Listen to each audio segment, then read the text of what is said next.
Hello दोस्तों, तो ये 23 जुलाई 2024 की बात है जब हमारी फाइनेंस मिनिस्टर ने ये डिक्लेयर किया कि गोल्ड की टैक्सेस 9% से रिड्यूस कर दिए जाएंगे। तो चलो समझते हैं इससे गवर्नमेंट का फायदा है या हमारी तरह आम जनता का। तो सबसे पहले हम समझते हैं कस्टम ड्यूटी को। जब भी हम कोई प्रोडक्ट दूसरे कंट्री से इंपोर्ट करते हैं तो हमें एक सर्टेन अमाउंट ऑफ टैक्स पे करना पड़ता है गवर्नमेंट को।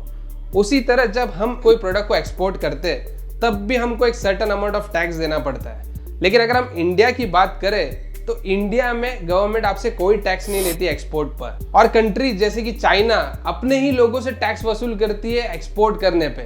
तो वापस हम टॉपिक पर आते हैं। तो निर्मला जी ने गोल्ड और सिल्वर पर जो टैक्स रखा है वो अराउंड है 6%, जो कि पहले हुआ करता था 15%। और अगर हम प्लैटिनम के बारे में बात करें तो उसका टैक्स है 6.4%। अब हर कॉइन के दो साइड होते हैं, कुछ होते हैं पॉजिटिव्स और कुछ होते हैं नेगेटिव। तो हम बात करेंगे सबसे पहले नेगेटिव पॉइंट पे। तो जब भी गवर्नमेंट टैक्स रिड्यूस करती है कोई भी गुड्स पे तो उसमें रेवेन्यू का डाउनफॉल आ जाता है। अब इससे होगा ये, जब भी गवर्नमेंट को कोई प्रोजेक्ट करने होंगे तो उनके पास रेवेन्यू नहीं होगा। हम इसे एक एग्जाम्पल से समझते हैं। तो 2010 की ये बात है जब ग्रीस ने पेट्रोल पर टैक्स कम कर दिया था, जिसकी वजह से उनकी रेवेन्यू में एकदम से डाउनफॉल आ गया था। और जबकि उनको इकोनॉमी को स्टेबल करने के लिए वो गए थे IMF के पास, जो कि इंटरनेशनल मॉनेटरी फंड्स। तो ऐसे ही जब गवर्नमेंट गोल्ड पर टैक्स कम करती है तो उनके लिए सोशल प्रोजेक्ट्स में इन्वेस्ट करना मुश्किल हो सकता है। सेकेंड पॉइंट, जो कि इन्फ्लेशन का सबसे बड़ा कारण हो सकता है। जब भी गवर्नमेंट कोई प्रोडक्ट या सर्विस पर टैक्स रिड्यूस करती है तो उसका डायरेक्ट असर पड़ता है डिमांड और सप्लाई पर। अगर हम एक एग्जांपल को लेकर समझे तो 2011 में गोल्ड की डिमांड काफी बढ़ गई थी, लेकिन अगर सप्लाई की बात करें तो सप्लाई ड्रास्टिकली कम हो चुकी थी, जिससे हुआ ये कि प्राइसेस बढ़ गए और एंड में आम इंसान एक ज्वेलरी ही नहीं अफोर्ड कर पा रहा था।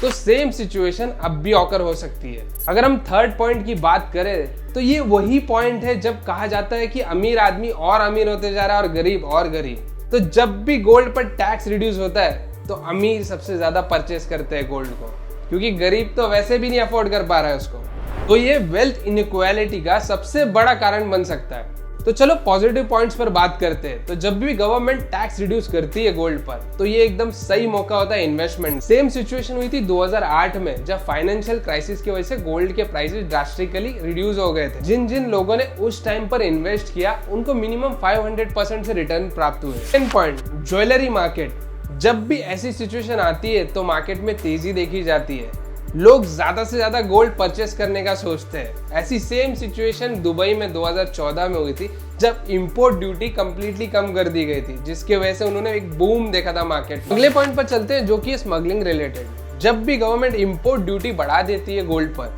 तो सबसे ज्यादा इलीगल एक्टिविटीज वहां पर देखी जाती है। तो मैं बात कर रहा हूँ 2020 की, जब गवर्नमेंट ने इंपोर्ट ड्यूटी काफी बढ़ा दी थी गोल्ड पर, की वजह से 4000 टन का माल स्मगल किया गया था, जबकि लीगली परचेस किया हुआ गोल्ड सिर्फ 1000 किलो का था। दोस्तों ये थे कुछ पॉजिटिव और नेगेटिव पॉइंट्स, और आपके हिसाब से ये डिसीजन सही था कि गलत, ये भी प्लीज जरूर कमेंट सेक्शन में बताना। और अगर हम पॉजिटिव पॉइंट्स के बारे में बात करें तो जब भी ऐसा मौका मिलता है कि गवर्नमेंट टैक्स रिड्यूस कर रही है गोल्ड पर तो आपको तुरंत उसमें इन्वेस्ट कर लेना चाहिए, क्योंकि ये सबसे रिस्क फ्री इन्वेस्टमेंट है और जिसके रिटर्न्स अनबिलीवेबल है। क्योंकि आज नहीं तो कल गोल्ड के प्राइस इंक्रीज ही होने वाले हैं।